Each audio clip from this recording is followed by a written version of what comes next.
alive. Hello, folks, and welcome to the future.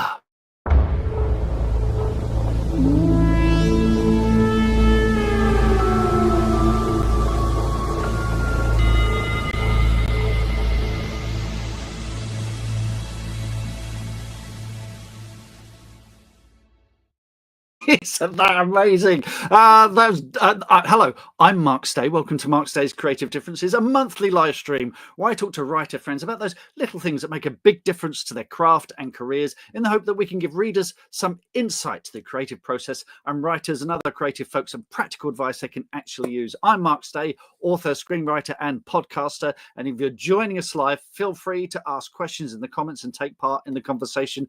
A big thank you, as always, to Dominic Curry for his jingle, and I'm using air quotes with that.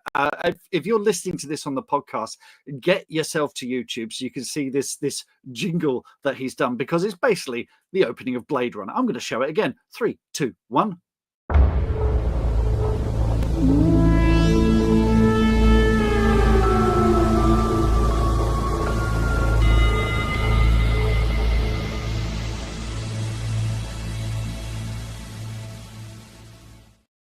So yeah, Kevin says, yes, the drama. Yes, we've got a bit of a science fiction theme this month, and there's a good reason for that. Let's meet our special guest, shall we?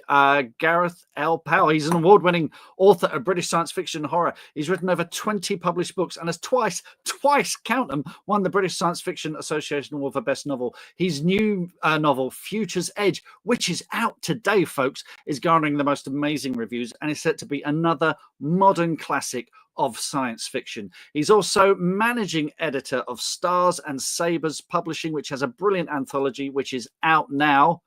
It's only Gareth L. Powell. Gareth, welcome to the Creative Differences podcast and happy publication day. We're recording this on the publication of Future's Edge. How are you today, sir? Thank you. I'm blown away by that jingle. It's amazing, isn't it?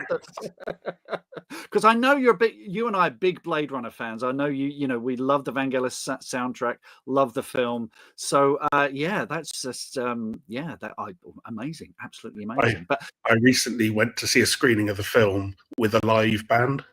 Oh wow, that was incredible. I was sat in the front row at the Bristol Beacon, and the live band, and it comes up, and I had forgotten it starts with 2 massive drum beats. It's and I leapt out of my skin.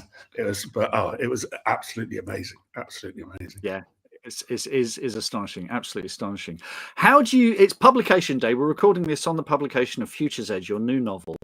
How do you mark publication day after 20-something books? Is it just another day? Is it a special day? Do you have cake? Do you have champagne? What do you do? Oh, I should have got some cake and champagne.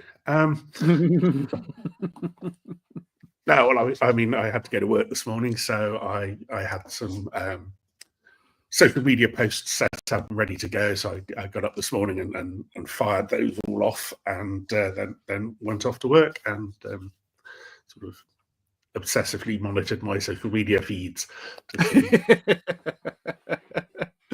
Well, let's talk about Future's Edge, in which you wipe out planet Earth. That's not a spoiler, that's in the blurb. Yeah, that was quite early on. Any message there for us, perhaps? Have you had enough? Tell us about Future's Edge and how it all came about. Well, I mean, wiping out the Earth, I thought I'd get in there early to beat the rush.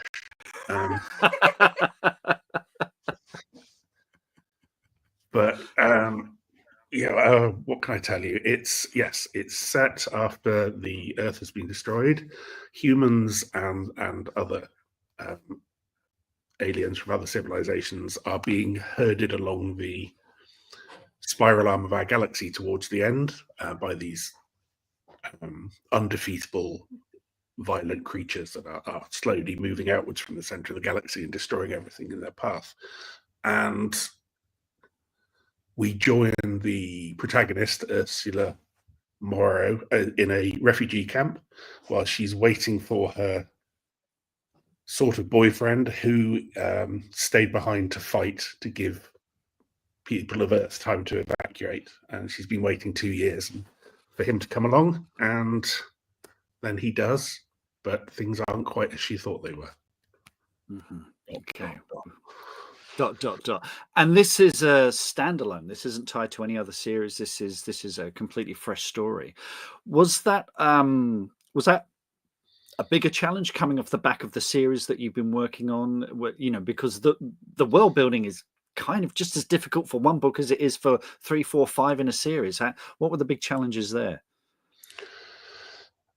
It wasn't such a huge challenge because the last series I did was a 2-book series, but both those books were standalones within the same universe, if you see what I mean. So that was Stars and Bones and Descendant Machine, and they were quite different in tone. One was kind of more sci-fi horror, the other was more kind of quest narrative. And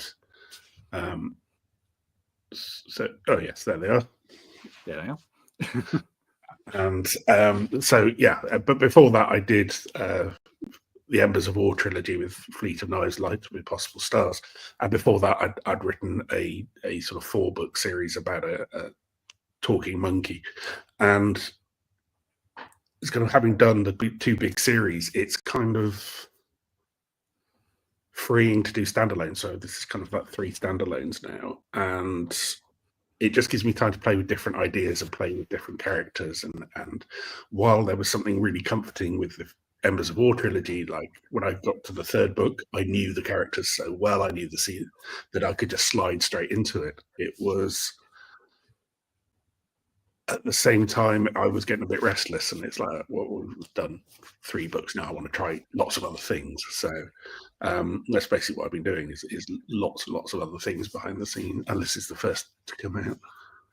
Fantastic. And when you're starting out in the new universe, what's coming first for you? Is there an element of world building, a bit of character? Is it a bit of both at the same time? How do the 2 kind of mesh and become a story? There's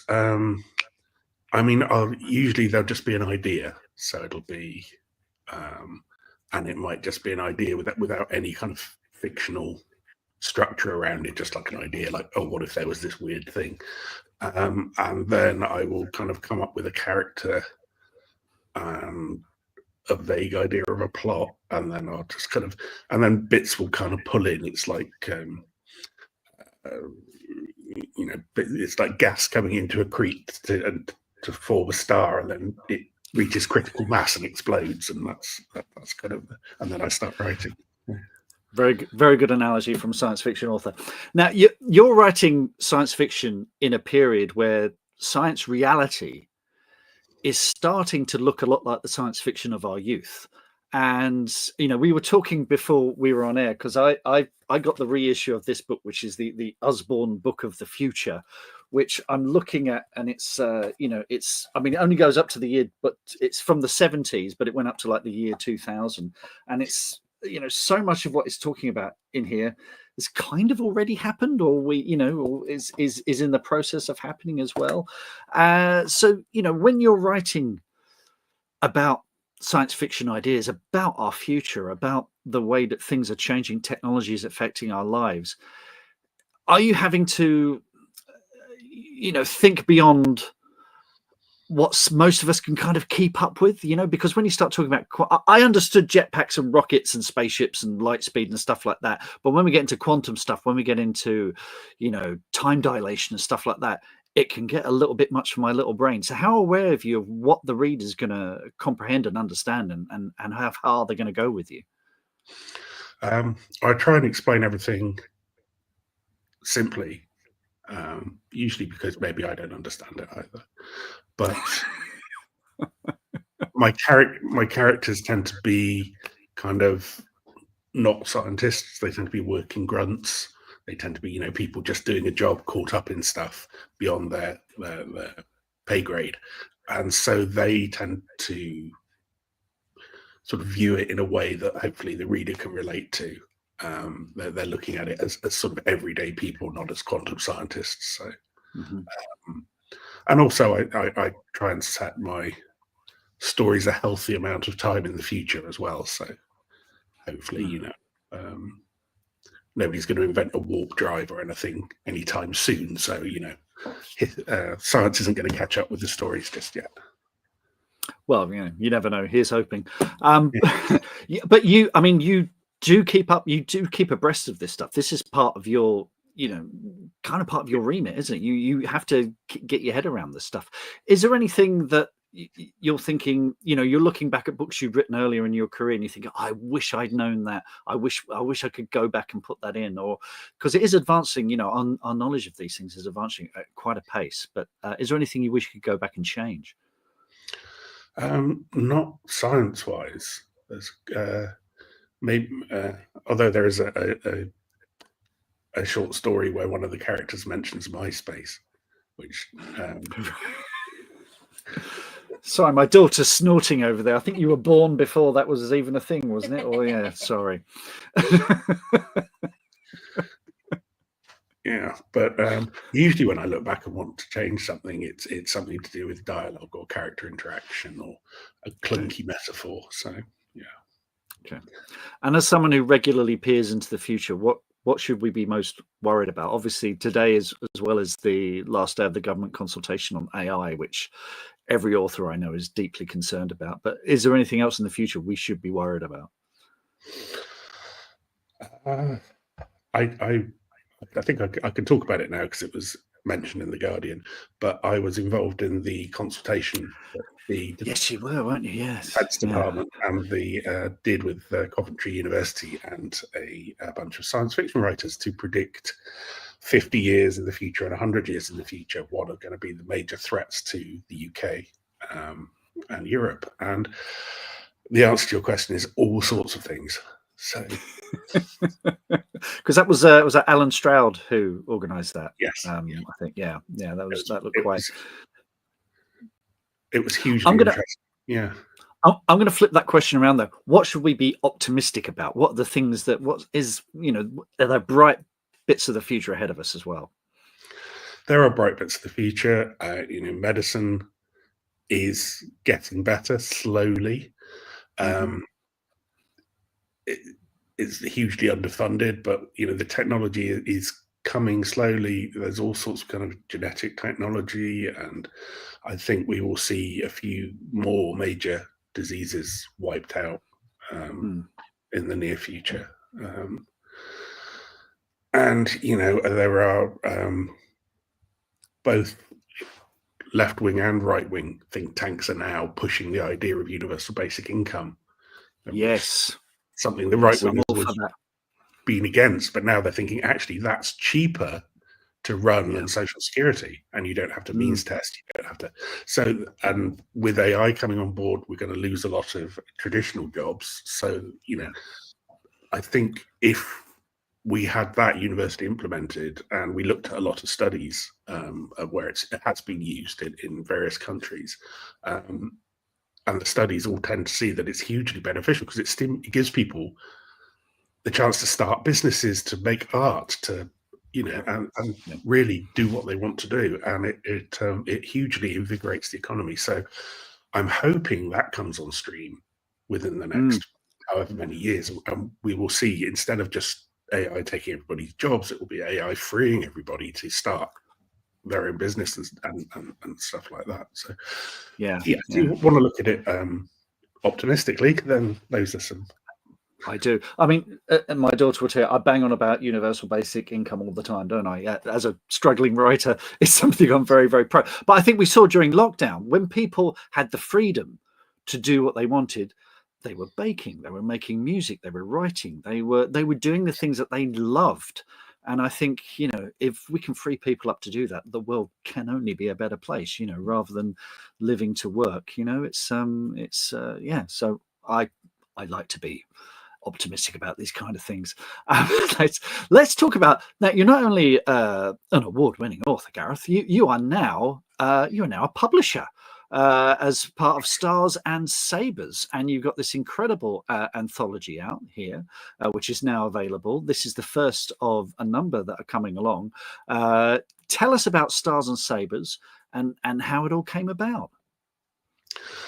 Well, I mean, this beautiful. Ooh, look at that! Absolutely gorgeous. But it's it came about. My wife, Jendia Gavin, or has always wanted to be into publishing, and we set up the imprint, and she did an awful lot of admin work and stuff behind the scenes to register the company and to do it all properly, and set it up and set up the website.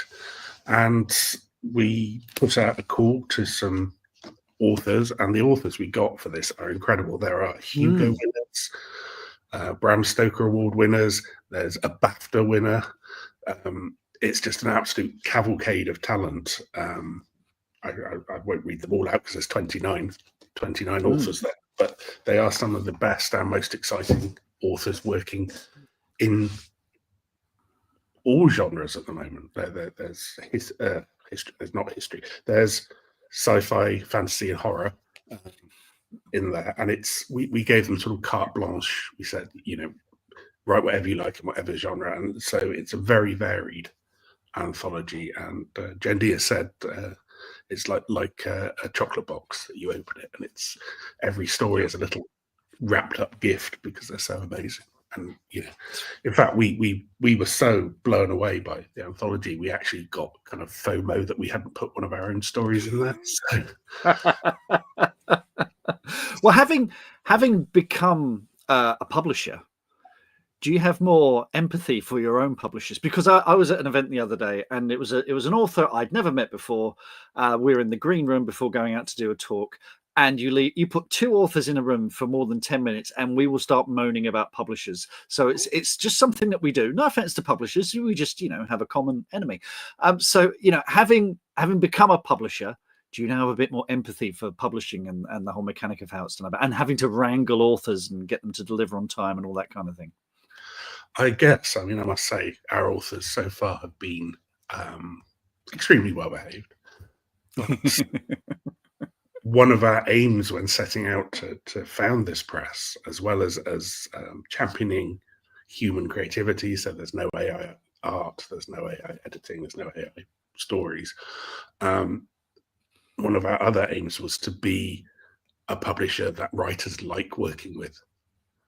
So treat the writers with respect, pay them quickly, provide amazing covers for them, and just generally provide a hugely good experience for readers and writers. And that was as writers, that was very important to us. So. Fantastic. And there are more anthologies on the way. I saw these on your Facebook page the other day. So there's a magic anthology, a romantasy anthology, a horror anthology, a Weird West anthology, which sounds fantastic. So there's more coming on the way in the future. So yeah, it's very much a going concern. So it's when is the next one up and running yet? Are you sort of looking for authors? And I'm sure there are going to be authors looking at this thinking, I'd love to be part of that, but is it invitation only, or can they apply? How does that all work? At this stage, there's only 4 members of staff on the press, and we are all working writers as well. So we won't be running an open submission period just yet, because we couldn't cope. Frankly, we'd be completely overwhelmed with having to read it all. So at the moment, we have had a few stories in for the next anthology from various writers, and some we've invited, and some are writers from the first anthology who had such a great time they want to come back, which is obviously very pleasing. But we're also sticking out some novellas, forthcoming single author novellas, and we've got a sort of slate of those for the next 2 years as well. So, if you check out the Stars and Sabers website, there's a whole list of what's coming up and which authors, and it's turning into quite an exciting sort of slate of books. So. It does sound fantastic. And we'll put a link in the show notes, folks, so you can check that out. It's scrolling across the bottom of the screen there, so you should be able to see it. Now, you mentioned earlier you were at work today. You're working in a bookshop. I worked in books many, many years ago as a bookseller. It's great there being at the sharp end of things. What are you learning from readers and engaging with the customers? Has it sort of made you think about what you might write next as well, how you might change things? What are readers wanting out there? Well, it's a bookshop in a fairly small provincial town. So there's a large retired demographic and a sort of young professional. It's a dormitory town, so there's kind of young professional families. So it's an interesting kind of mix. Obviously, children's books sell by the bucket load, which is hugely heartening when we hear that kids don't read anymore.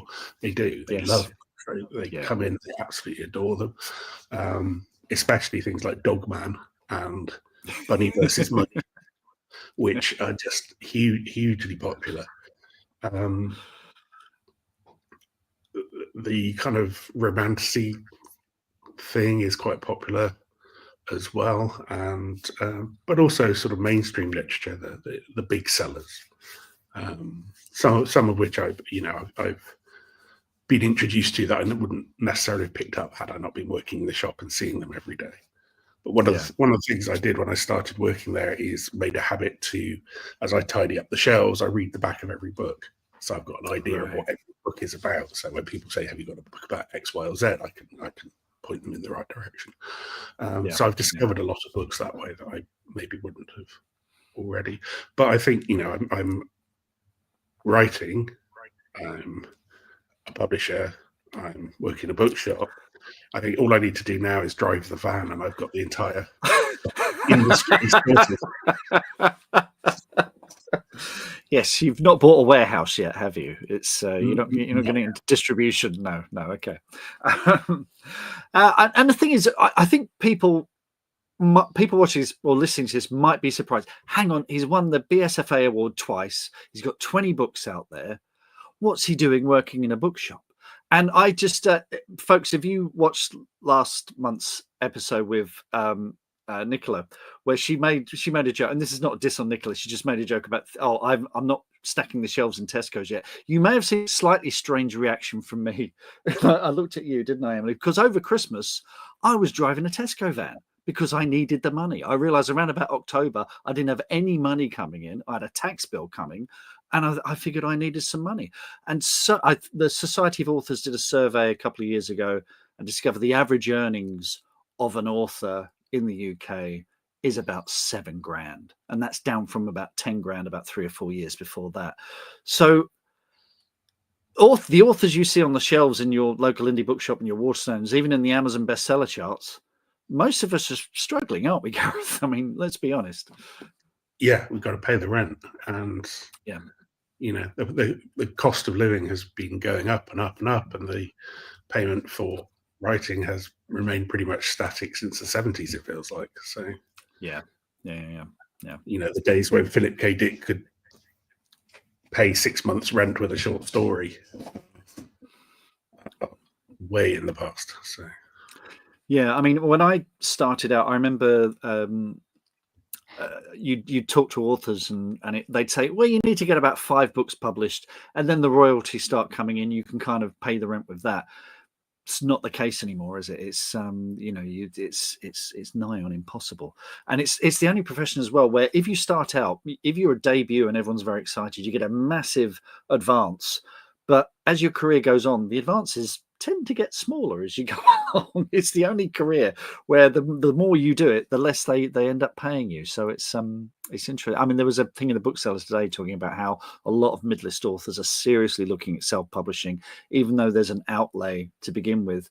The money you earn so much more from each sale that I know, or indeed setting up your own publisher as well, to take control of what you can put out and how you put it out and how the money gets driven to you. So it's it's very, very interesting times. Are you finding that, speaking to your peers, that there's a bit of a sea change out there, or most of them want to stick with traditional?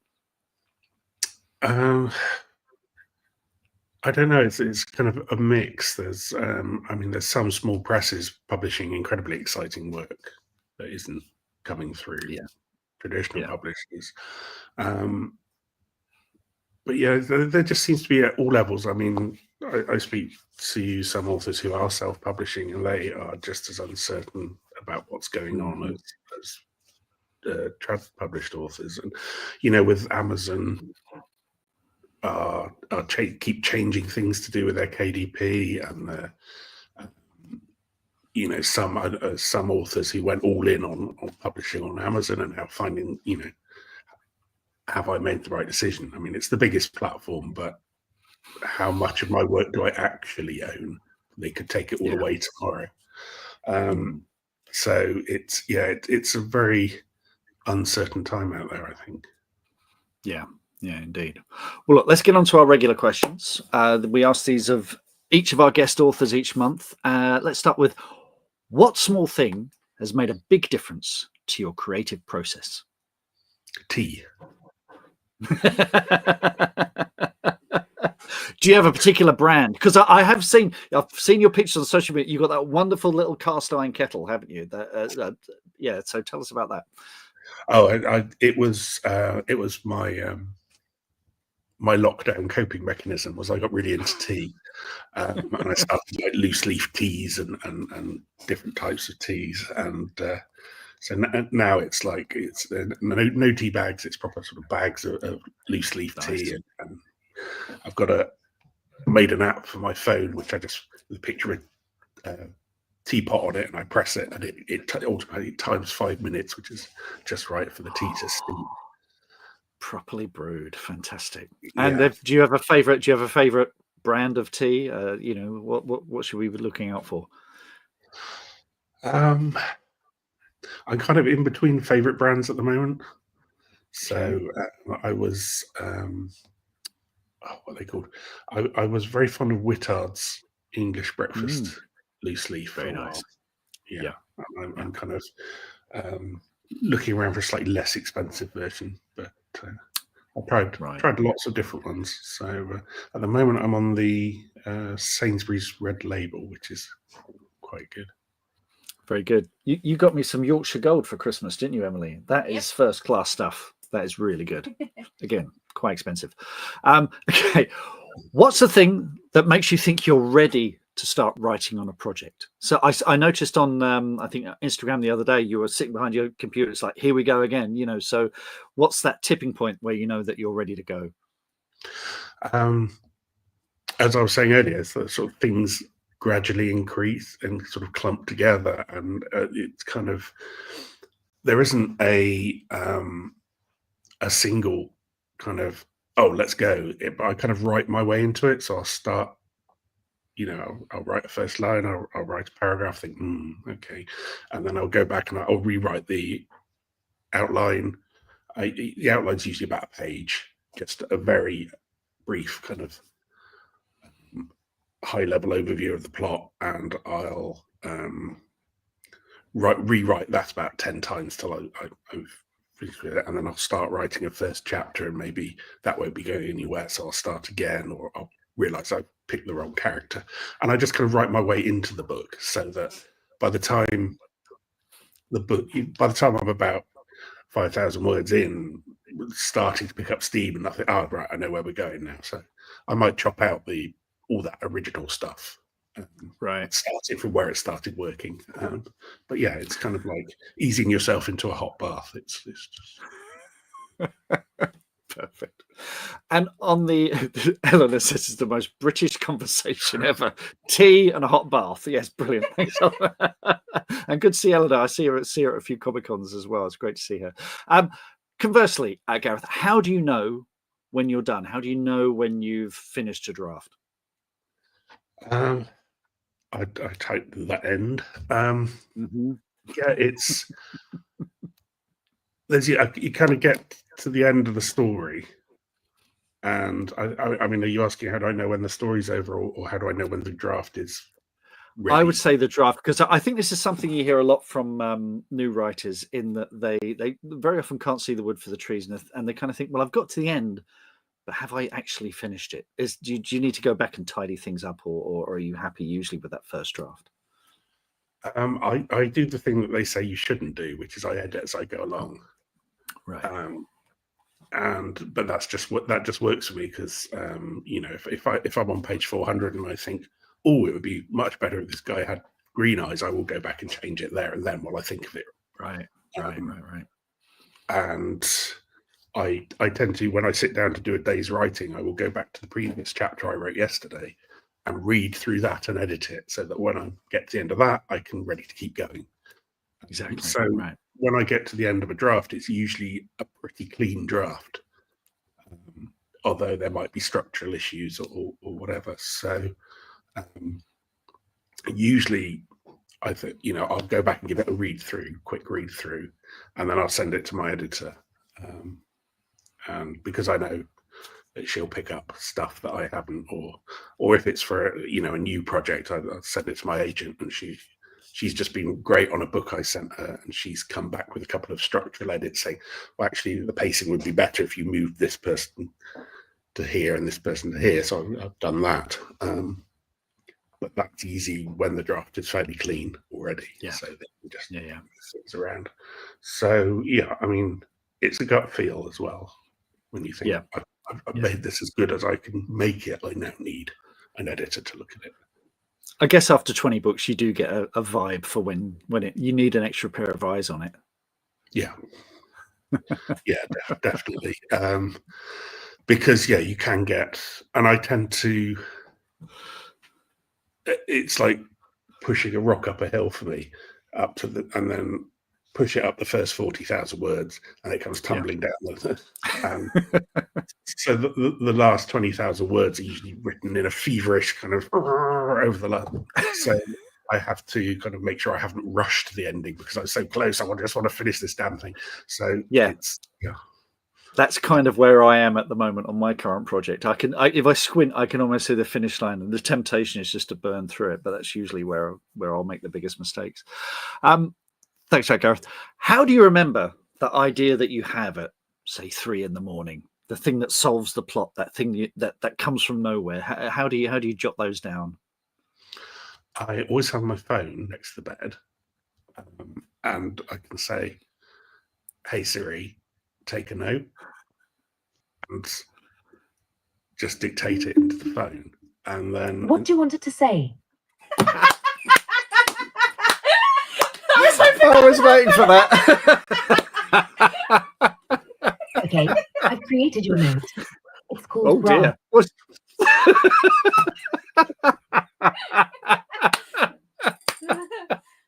Oh, that's priceless. Thanks for that, Gareth. I thought my phone is off. I'll be safe saying this, and I forgot it's on the damn computer as well. She's everywhere. She is. But anyway, I will go through that process that I just demonstrated, and then in the morning, because it's synced up with my desktop, I just open my notes file, and the notes are there waiting for me. So same when I'm driving as well. If I'm driving and the phone is just on the little hook thing, what are they called? Grippy thing. Yeah, the little grippy thing. Yeah. Then I can just get to take a note without having to take my eyes off the road or my hands off the wheel. So it's just a very good. And then I know when I get home, it's just waiting there on the desktop. So. Note from Usman there. 22, 33, 32. Siri gain sentience. It's the end times, people. Oh, fantastic. Gareth, what's the biggest mistake you've ever made in your writing career? Oh Lord, which is the biggest? Because there are many. No, I mean, the worst thing, I don't know if it's a mistake, it could have been, or it could have just been an act of God, but was when the first half of the first draft of Descendant Machine vanished. Oh God, I remember this. Yeah. Oh yeah. I'd been working on it for 3 months, I think, and then one day it just wasn't on my computer. It wasn't in the recycle bin. It wasn't, anywhere. I used various kind of programs to claw through the hard drive to try and find it, and nothing. It just completely vanished. So unless I just did something ridiculously stupid in my sleep, or I don't know what, I've no idea what happened to it, but this entire 3 months work just absolutely vanished. And yeah, that was a big setback, because that was when you go that feeling where you just go cold. Yeah. And then, yeah. in sort of Agatha Christie films from the 70s, when there's like a pistol blast or a scream, and then you get a shot of a load of crows flapping up from a tree. It was kind of like that. I just uttered a curse so venomous it turned the air to glass. And and I lay on the sofa and thought, I'm never going to write again. It's all over. So yeah, Kylie Dunbar there says worst writing nightmare, and I think it is and I remember talking to you about this at the time, and it was just one of those complete mysteries. It wasn't like you weren't backing stuff up; it just absolutely vanished. Is it because this happened to a friend of mine the other day, and I said to him, "Oh, this happens to all sorts of writers, but every one of them tells me that when they go back and rewrite it, it's so much better." Would you say that's true, or am I just trying to make my friend feel good?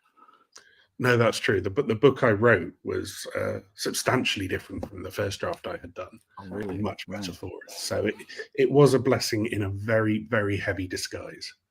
So yeah. So maybe we should all do that. No, don't. Yeah. What's the best happy accident of your writing career? My writing career. So it's all a happy accident. I think it's. Luck has played such a huge part in everything, from just being in the right place at the right time. My first novel, Silver Sands, was published because I had a story in Interzone, my first story in Interzone, and I think I mentioned somewhere that I'd gone to the University of Glamorgan, and I had an email from the guy who was running Pendragon Press, saying, whose name has embarrassingly slipped my mind because since I've had COVID, my recollection of names is atrocious. But and he just said, "Oh, hi Gareth, I see you went to University of Glamorgan, so did I. Blah blah blah. I run a small press. You got any books you want published?" Here's my first novel. So it was just it was just things like that, being in the right place at the right time, and it's luck for everybody, querying an agent at the right moment when they're looking with the right book. We like to think so much of it is down to our sort of raw talent, but a lot of it is just, putting the right manuscript on the right desk at the right time. Yeah. Yes, I was having a conversation with a writer friend about this the other day about luck. I'm like, I don't necessarily believe in luck. I think we do put the hour. If you put the hours in and bang your head against the wall enough times, one of you will crack eventually. But I think, it does help to have skin in the game and answer those emails and call people or message people or whatever, because you never know what's going to happen. So yeah. Now, finally, in the regular questions, is there a character or a story swirling around in your mind that you want to write, but you're not quite ready to write it yet? Oh, there are hundreds. I've kind of had a lot of times when I'm thinking about a book, I've kind of got a vibe of what the book will be without any details. So it's like a feeling more than any details. And I've got this feeling that I've had for about 2 years for this kind of mainstream, deeply literary novel, but I've got absolutely no idea how to write it. And I probably can't write it. I think it's way out of my depth, but it's just kind of there at the back of my mind. I've got a title and just kind of not much else, just kind of vibes about what it would be like. So yeah. I know the feeling. And but there's a bit of me that's kind of, if it scares me, maybe I should do it, kind of thing. Yeah. Yeah. Great answer. Emily, do we have any questions from the folks who are with us this evening? Okay, can we pop them up on the screen, please? Usman Smith, which of your books delivered the most joy rather than sales to you? That's a great question, Usman. Thank you so much for that. Yeah. So which brought you more joy than sales? That's a great question. I wrote a novella called Ragged Alice that was published by Tor. Oh yeah, there it is. And I wrote that midway through writing the Embers of War space opera trilogy. And it's about a murder in a small Welsh coastal town. And so it's completely, utterly different to the widescreen space opera that I was writing at the time. And I really enjoyed that because, you know, my father's family's from Wales. I spent a lot of time in Wales, and it just gave me the opportunity to kind of write in a completely different way, to allow myself to use the slightly more poetic and flowery language that maybe I didn't use in the space opera, which was a bit more lean yeah, and it was fun, and I kind of invented this little town and the inhabitants, and just wrote this kind of spooky murder mystery. And I was slightly disappointed that it's kind of almost disappeared without trace now. But it's got a few sort of diehard fans, but it never really sold enough to warrant a sequel. So, I remember, I think I saw you read from that at an EasterCon and being blown away by it. So it is fantastic. So do check it out, folks. Ragged Alice. There we go. It's up there on the sort of top right of the image there. So do check that out. Any other questions, Em? Okay. Oh, it was man again. Do you sometimes want to revisit a published book to expand a character's journey or tidy a plot twist in light of current world affairs? There are, as I just mentioned with Ragged Alice, there are books that, you know, maybe would be nice to go back and do a sequel to. I've long had an idea for a fourth Embers of War book, but it's just commercially the interest isn't there. You know, the books, because with trilogies, what tends to happen is the sales fall off over the series. So the first book sells the most, and then the second book sells slightly less, and then the third book sells slightly less. And by the time the third book is coming out, you're going, yay, and people go, oh, I've got to buy 2 more books before I can read that one. So it's kind of a bit harder. So, you know, when you say to the publisher, how about a fourth book? They go, how about something new? So, you know, that's why we've moved on to standalones, because it's much easier to invite an audience in, and they don't have to worry about this back catalogue that they have to catch up on first. Yeah. Well, look, Gavin's up for one. There we go. Gavin, fourth Embers of War. Yes, here we go. Embers of War, was that that was in development as a TV show as well, wasn't it? Is that right? It was in development for about 4 years as a TV show. Yeah. And it had a fantastic screenwriter, a fantastic director, a studio. There was a kind of sort of partially animated trailer they produced for the pitch. It looked fantastic, and the script was just it was just like, oh, I was like, oh god, this is better than the book. So it taught me a lot about show don't tell, because stuff I had just kind of mentioned in passing in the book, they had to create a scene for to show on the TV, because they couldn't just do that. So I was saying, wow, there's all these great scenes I could have written, but it was fantastic. Unfortunately, it kind of lost momentum around about the writer's strike, and eventually they didn't renew the option.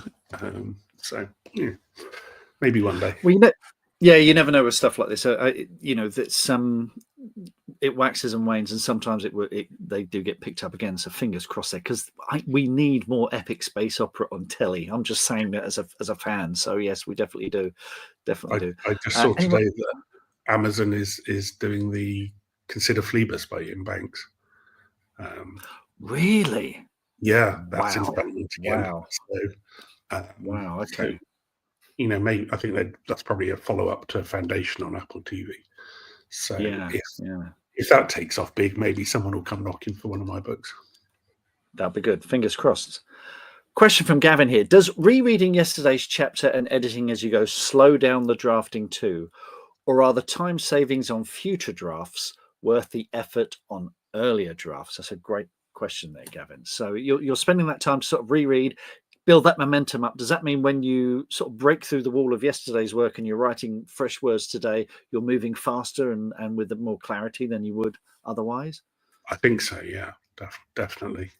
And I also try never to end a day's work at the end of a chapter, because I always try and end it when there's something to come next. Because if you end it at the end of a chapter, then the next day you wake up to a blank white page again, and you have to get started, and it's it's enough white space to make Ranulph Fiennes nervous, and it's so it's going back and sort of editing the previous chapter gives you like a run up, and it definitely does save time doing future drafts, because you've already picked up a lot of a lot of problems, a lot of typos, and stuff you will still have to go back and change, but you've done some of it. So yeah, you're in very good company there, because I know Michael Connolly works like that, thriller writer Michael Connolly, and he does the same thing of ending sort of sometimes mid-sentence just so he can pick it up the next day and run with it. So yeah, great tip. Thanks for that. Thanks for a question, Gavin. Any more questions then? 2 more. Wow, excellent, fantastic. Laura Kettridge, is it possible to write a story and have it work in many possible settings? Can the same story be written as a space opera or a cozy coastal novel? That's a great question. Thanks, Laura. I think it can. I mean, this is why space opera is called space opera, because back in the early days of TV, you had soap operas. Yes. Which were so called because the soap companies sponsored them. And then Westerns became known as horse operas. And so a lot of sci-fi was basically Westerns with the serial numbers filed off and some spaceships instead of horses. So it became known pejoratively as space opera. Just to say it's a generic story that could be told anywhere. So, I think you can. And I mean, Firefly. Yes. You could, some of those stories, like the train robbery story and episode and stuff, you could easily have done that as a Western, straight Western without the spaceships. So, yeah, I mean, some stories are universal. Independent of genre, and you see that with the various different interpretations of the classic fairy stories and stuff like Cinderella and all the different reinterpretations of the Greek myths as well in all sorts of genres. So yeah, I think you definitely can do that. One of the things I try to do in science fiction is to have a plot that couldn't work anywhere else, because then I can defend science fiction. So absolutely. I mean, Star Trek is a workplace series in space. They could be working in an office, they could be on a ship, they could be wherever. It's about primarily those 3 guys, but also the colleagues around them and them having to get on within an enclosed space. So it's a lot of that stuff can be transposed. Great question, thank you, Laura. I think just one more in. A couple more kind of cropped up while you guys okay, cool, fantastic. Sorry, Gareth. Okay, question from SC Gowland. About Writing is a fantastic book that has helped me a lot. What books other than your own would you recommend to help authors improve? And again, we'll flash that up. It's the lovely blue one in the middle there, About Writing. So what are the books that have inspired you, Gareth? There's a book, I can't remember the name of the author, annoyingly, but aforementioned brain problem. But it's called Show Your Work. It's by the same guy who wrote Steal Like an Artist. And that was quite good. It's about, just getting your work out there, showing, writing what you want to write. Austin Kleon, is that right? That's the one, yes. Yeah, excellent. Yeah, I should have remembered. That is the Emperor in Foundation. What other ones? Obviously, I've reread Stephen King's On Writing about 1 million times. I'm working my way through his Dance Macabre at the moment, which is his examination. Fantastic, isn't it? Right. It's a great book. Yeah. Just looking at my shelf of like writing. Well, this is it. I've got a shelf over here as well, which is all my writing books together. So it's something I plunder on a regular basis.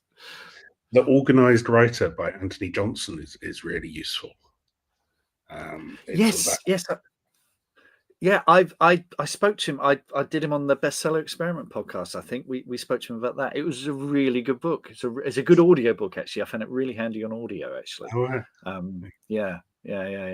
All lots of little methods and ways to do things and keeping on top of stuff. It's very, very good. Yeah.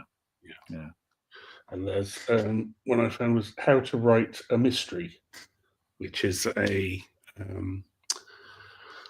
it's from the Mystery Writers of America, and it's edited by Lee Chard. So it's lots of like mystery and thriller authors giving their opinions on various aspects of writing mysteries and thrillers, which is it's one of those books I've got like hundreds of little sticky place markers all the way through it. So yeah.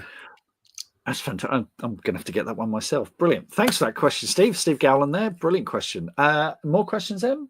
Cool. Put up. Usman, writing 9 to 5 days a week or when the muse moves you? Good question. So yeah, is it your, are you treating it as a turning up every day, or are you writing when you feel like it? Half and half. It's, I treat it seriously as a job. But realistically, obviously, I work in the bookshop to help pay the rent as well. So I can't, and there's some days you come home from work and you're just too damn tired. And so it's not every day, but every day I'm thinking about it. And every day I will, at least open a manuscript or a note and add something. And but yeah, there are days when nothing gets done because real life gets in the way. And yes. I'm a grandfather. I work in a bookshop. I'm a publisher.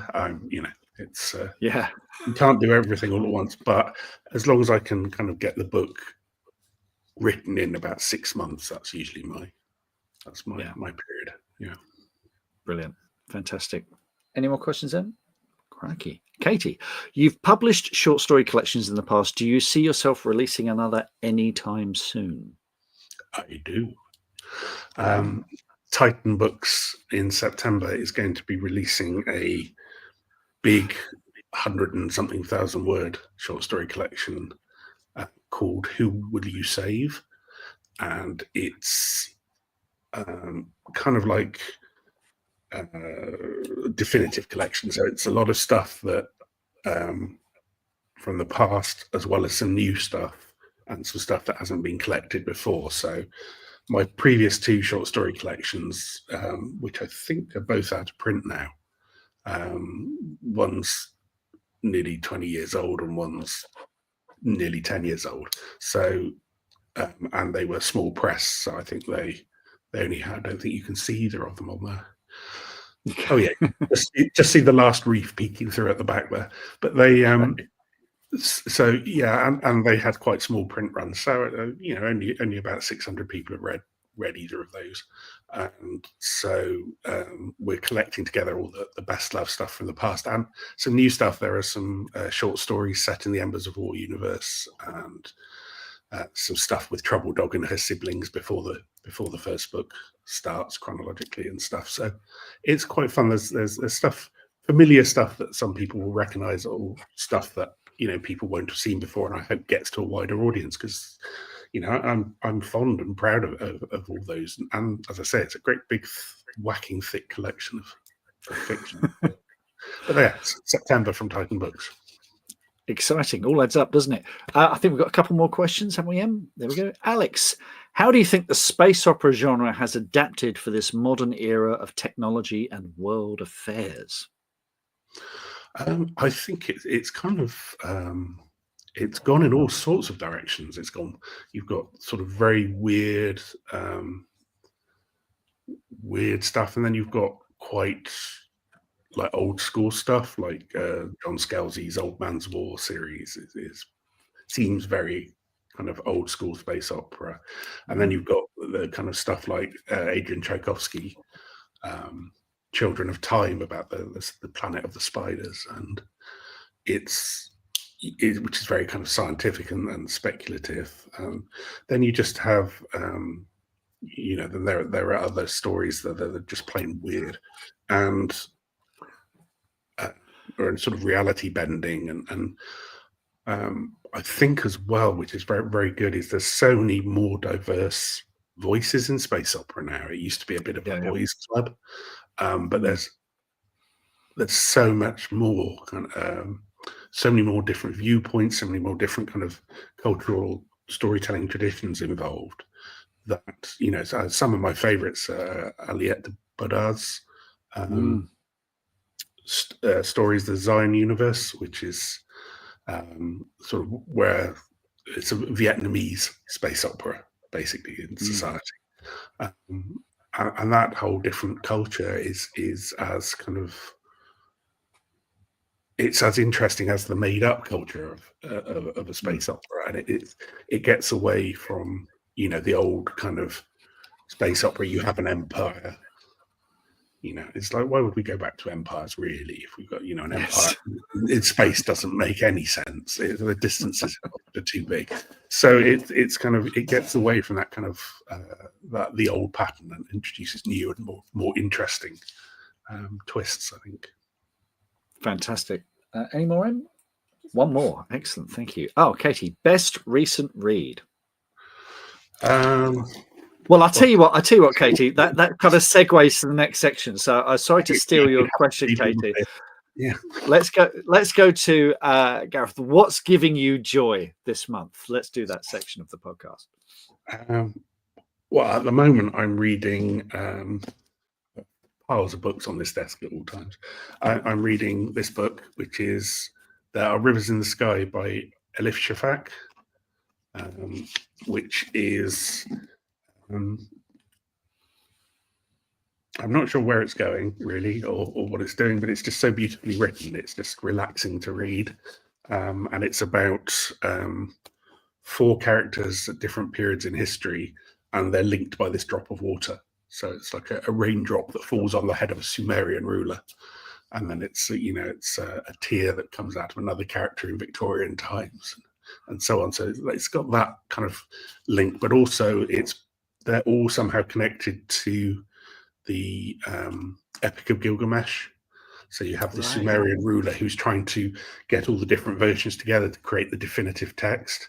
And then you have a Victorian archaeologist and his fascination with it. And he wants to recover this definitive text. And then you have another couple of characters. I'm not sure how they fit in yet, but you know, there's a woman living on a houseboat on the Thames and another woman living by the Tigris, and rivers are very important.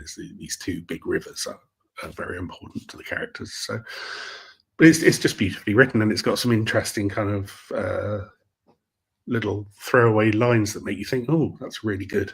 That's a really good observation. That's a really good motto for life. Yeah. And is that one of the books that you said earlier that you know, you might not have come across it had you not worked in a bookshop? Is that an example of one of those? And what's it called again? Can you show us the cover again? It's called There Are Rivers in the Sky. Beautiful. That's a lovely cover. Fantastic. Yeah. And it's paper, so it's got a really lovely feel to it, but it's not, it's not plastic, or it's not glossy. It's just like matte paper. Yeah, that's one I kept looking at on the shelf and reading bits, and oh, damn it, I'm going to have to read it. So, yeah. Wonderful. What else is giving you joy this month, Gareth? My granddaughter. So, so she was born in December, so she's still very small, but very wriggly, very smiley, and very giggly. And it was, you know, always lovely to see her. So. Fantastic. In the afternoon with her, so yeah. Oh, wonderful. Wonderful stuff. Right, I'm going to quickly run through we're running quite late. Thank you for all your questions, folks. That was just fantastic. I'm going to run through the things that are bringing me joy at the moment. I'm going to start with Sutej Singh, who has a new single out, which is called Kadambari, and features Nadini Srikar on vocals. It's an epic guitar track. Singh is this incredible virtuoso guitarist, but he's not someone who just like plays a million notes per second. He knows when to leave space, and his solos, like those of my favorite guitarists like David Gilmour, Mark Knopfler, they have their own narrative. They've got a beginning, a middle, and an end. Now here's a lesson for you writers out there as well. Suchej, when he plays guitar, he always wears a long coat and a turban. And when you add the guitar, right, when you add the guitar, it's you go, that's him, that's our guy. I know exactly who that is. Let me, the picture's not coming up, we'll have to add that, Kai. Let me make a note of that. 59. So yeah, we'll have, oh, is it coming up on yours? It's not coming up on mine. Okay, fair enough. I'll do that again. 3, 2, 1.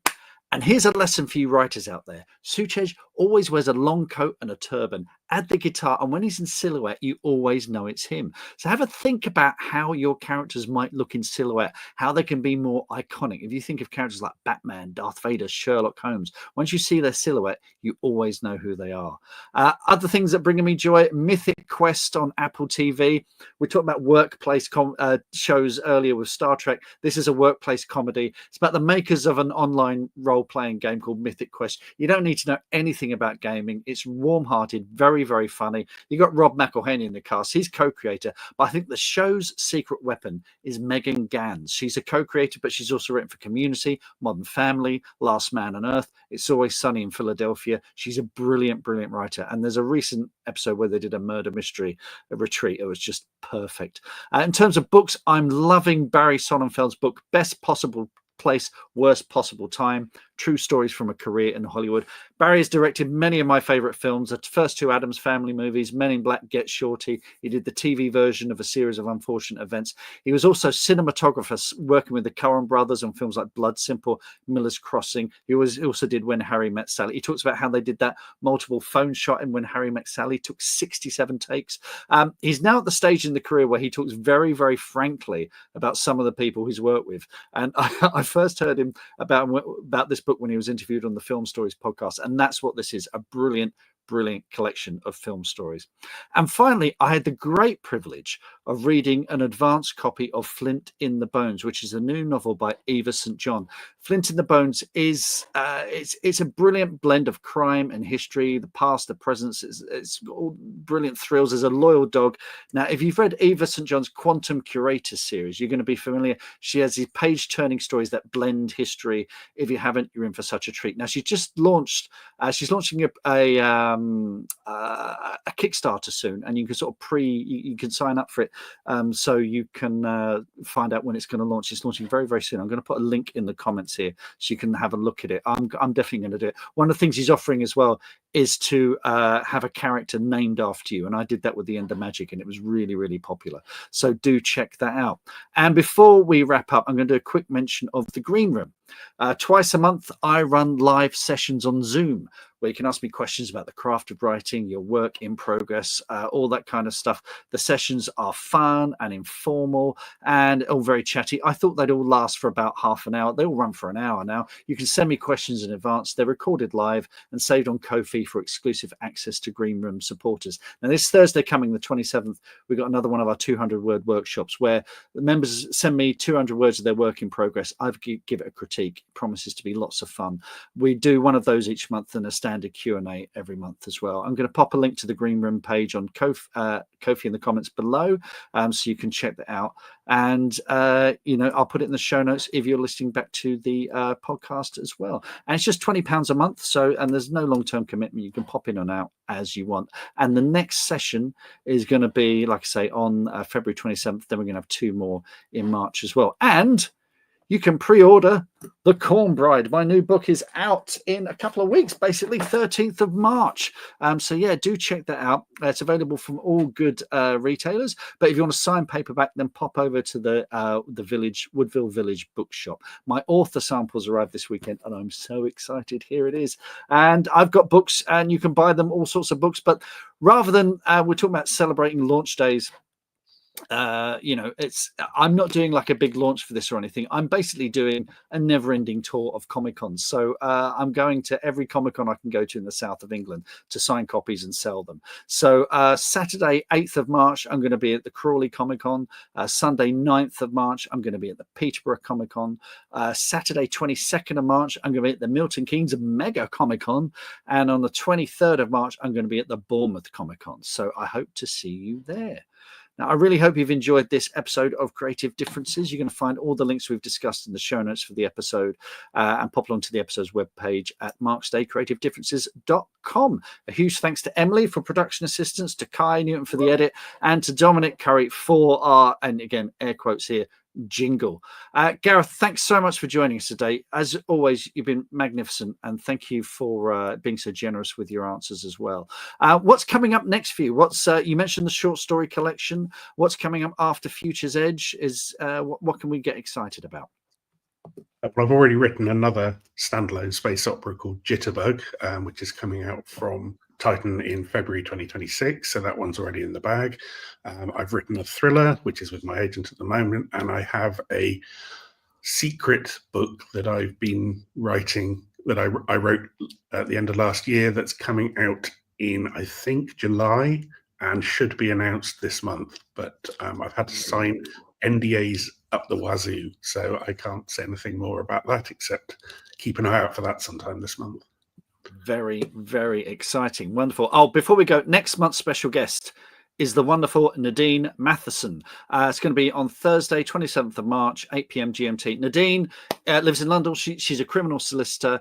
In 2016, she won the City University crime writing competition, and her debut crime novel, The Jigsaw Man, was won by HQ in a 6-publisher auction, and it's been translated into 15 languages, option for television as well. Nadine is also the presenter of the Conversation podcast, which for my money is the best British podcast for author interviews, apart from my ones. Nadine is an absolutely brilliant writer, really insightful on the craft and business of writing. She's absolutely brilliant. You are not gonna want to miss this one. And if you've enjoyed this podcast, things like ratings, reviews, likes, shares, these all help massively with those mysterious algorithms. So until next time, happy writing, reading, and being different. We have to wave goodbye now. Goodbye, everyone. Goodbye. Goodbye.